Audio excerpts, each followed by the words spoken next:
എല്ലാവർക്കും നമസ്കാരം. പമ്പയിൽ നടന്ന ആഗോള അയ്യപ്പ സംഗമവുമായി ബന്ധപ്പെട്ട് കുറേയധികം സാമ്പത്തിക പൊരുത്തക്കേടുകളുണ്ട് എന്നുള്ള ഒരു ഞെട്ടിക്കുന്ന വാർത്തയാണ് നമ്മൾ ഈ കഴിഞ്ഞ ദിവസം കേട്ടത്. ഇതുമായി ബന്ധപ്പെട്ട് ഓഡിറ്റ് നടപടികൾ 45 ദിവസത്തിനകം പൂർത്തിയാക്കിയിരിക്കണം എന്ന് വളരെ കർശനമായിട്ടുള്ള ഒരു നിർദ്ദേശം ഹൈക്കോടതി ദേവസ്വം ബോർഡിന് നൽകിയതാണ്. ശബരിമലയിൽ ആഗോള അയ്യപ്പ സംഗമം നടത്തുന്നതിന് സർക്കാരോ ദേവസ്വം ബോർഡോ ഒരു രൂപ പോലും ചെലവഴിക്കാൻ പാടില്ല എന്നും ഇതിൻ്റെ കണക്കുകളെല്ലാം തന്നെ കൃത്യമായിരിക്കണം എന്നും സ്പോൺസർഷിപ്പ് ഡീറ്റെയിൽസ് ഉൾപ്പെടെയുള്ള എല്ലാ കാര്യങ്ങളും സുതാര്യമായിരിക്കണമെന്നും അതുകൊണ്ട് തന്നെ 45 ദിവസത്തിനകം ഇതിൻ്റെ ഓഡിറ്റ് പൂർത്തിയാക്കി ആ റിപ്പോർട്ട് സ്പെഷ്യൽ കമ്മീഷണർക്ക് സമർപ്പിച്ച് അത് കോടതിയിൽ എത്തിക്കണം എന്നുമുള്ള കർശനമായിട്ടുള്ള വ്യവസ്ഥകളോടെയാണ് ശബരിമലയിൽ അയ്യപ്പ സംഗമം നടത്തുന്നതിന് വേണ്ടി ഹൈക്കോടതി അനുമതി നൽകിയിരുന്നത്.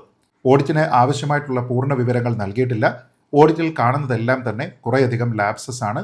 അതെല്ലാം തന്നെ വിരൽ ചൂണ്ടുന്നത് ദേവസ്വം ബോർഡ് നടത്തിയിരിക്കുന്ന കുറേയധികം അഴിമതികളിലേക്കാണ് എന്ന് പ്രാരംഭഘട്ടത്തിൽ പ്രതിപക്ഷം ആരോപണം ഉന്നയിക്കുന്നുമുണ്ട്.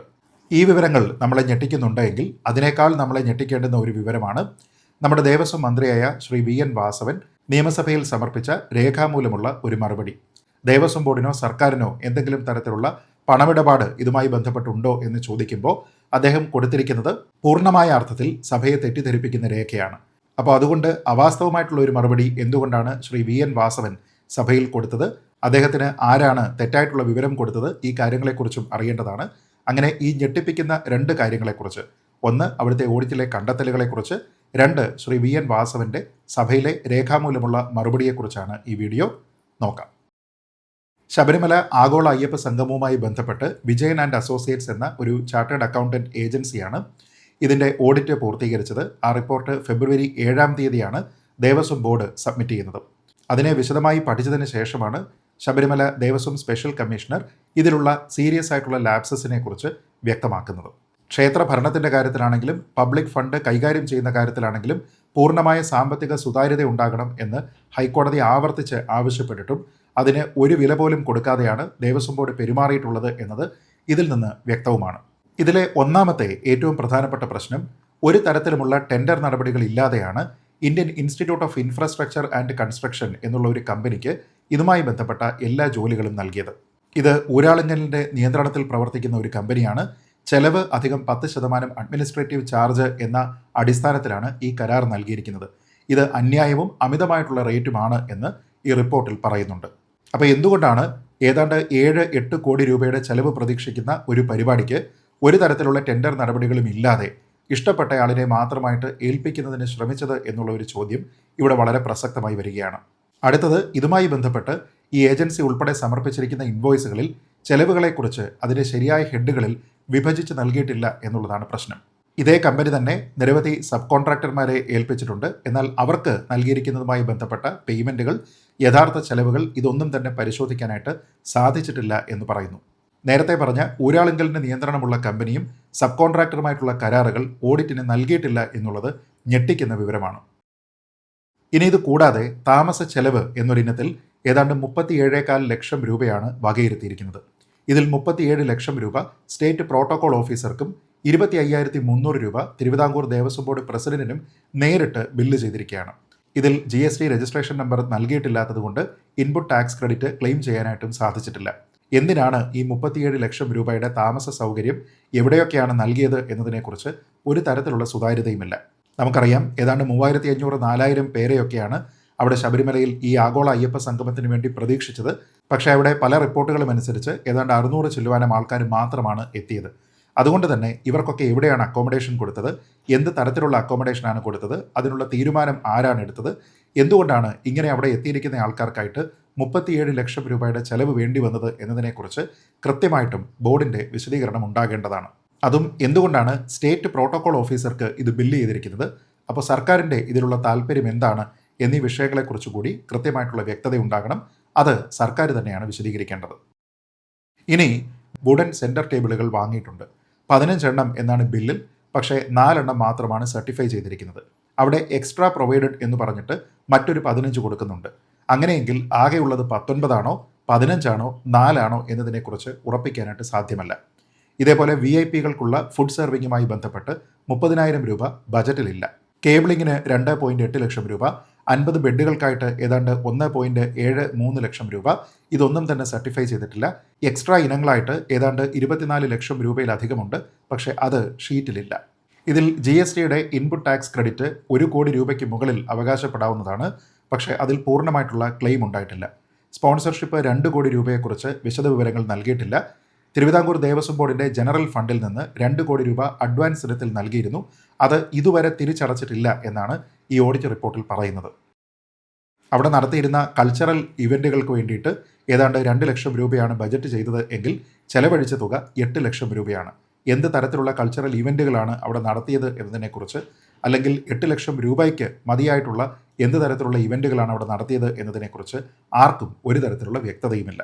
ഇത് കൂടാതെയാണ് കോടതി പറഞ്ഞ മറ്റ് ചില നിരീക്ഷണങ്ങൾ കൂടി പ്രസക്തമാകുന്നത്.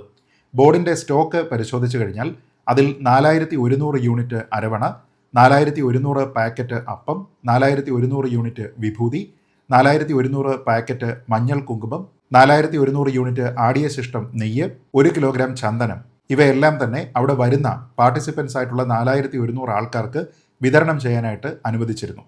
എന്നാൽ ഇതിൻ്റെ സാമ്പത്തിക മൂല്യം എത്രയാണ് എന്ന് കണക്കുകളിലില്ല. ബുക്ക് ഓഫ് അക്കൗണ്ട്സിൽ ഇതിനെക്കുറിച്ച് ഒന്നും തന്നെ പറഞ്ഞിട്ടുമില്ല. ഇത് കൂടാതെ ബിൽ ഓഫ് ക്വാണ്ടിറ്റിയിൽ കാണിച്ചിരിക്കുന്നത് 150 ബെഡ് വാങ്ങി എന്നാണ്. എന്നാൽ അതിൽ 100 എണ്ണം മാത്രമാണ് ജോയിൻ്റ് മെഷർമെൻറ്റ് ഷീറ്റിൽ റെക്കോർഡ് ചെയ്തിരിക്കുന്നത്. ബാക്കി 50 എണ്ണത്തിനെക്കുറിച്ച് ഒരു വിവരവുമില്ല. കൂടാതെ അയ്യപ്പ സംഗമവുമായി ബന്ധപ്പെട്ട് ഫർണിച്ചർ വാങ്ങിയിട്ടുണ്ട്, കിടക്കകൾ, അതായത് പ്രത്യേകിച്ച് മാട്രസ്, മെത്ത, ഇതൊക്കെ വാങ്ങിയിട്ടുണ്ട്. പക്ഷേ ഇതൊന്നും തന്നെ ഫിസിക്കൽ വെരിഫിക്കേഷന് സാധിച്ചിട്ടില്ല എന്നാണ് ഓഡിറ്റ് റിപ്പോർട്ടിൽ പറയുന്നത്.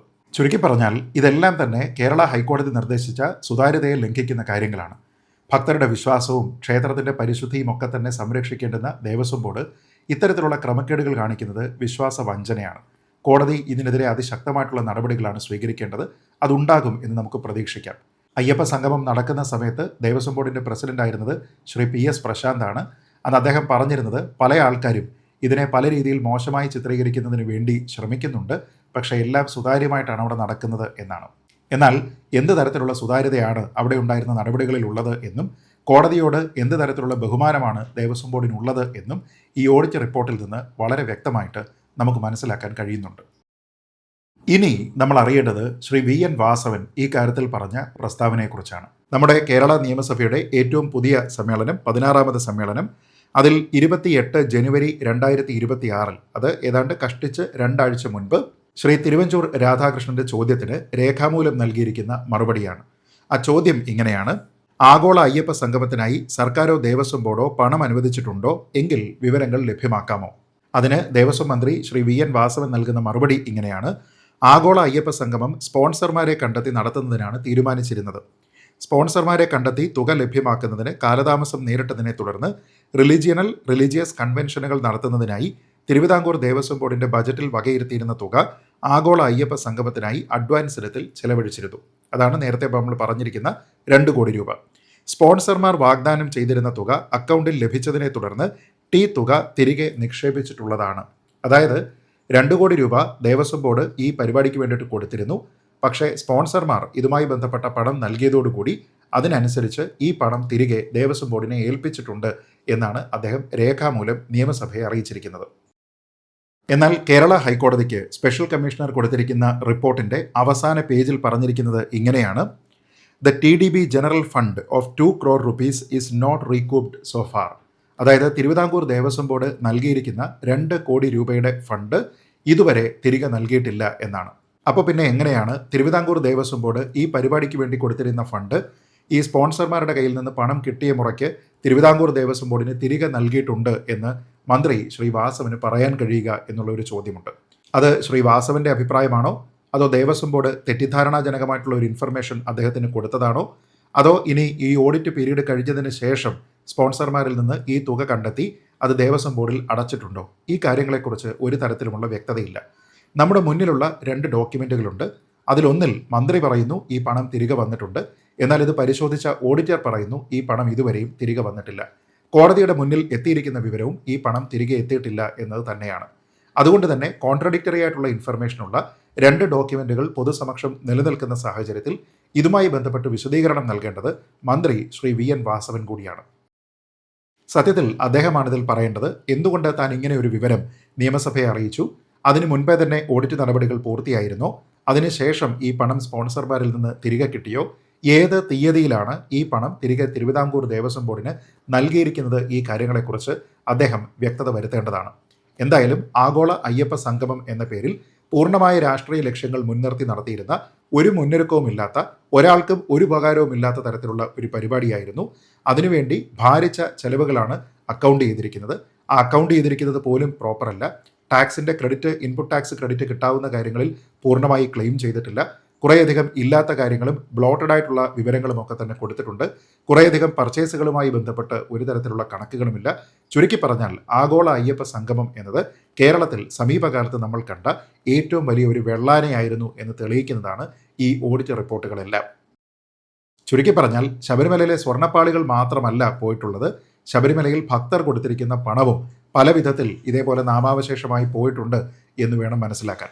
ഇതിൽ ഇനി വിശദീകരണം നൽകേണ്ടത് തിരുവിതാംകൂർ ദേവസ്വം ബോർഡാണ്, നമ്മുടെ കേരള സർക്കാരാണ്. പ്രത്യേകിച്ച് മന്ത്രി ശ്രീ വി.എൻ. വാസവനാണ്.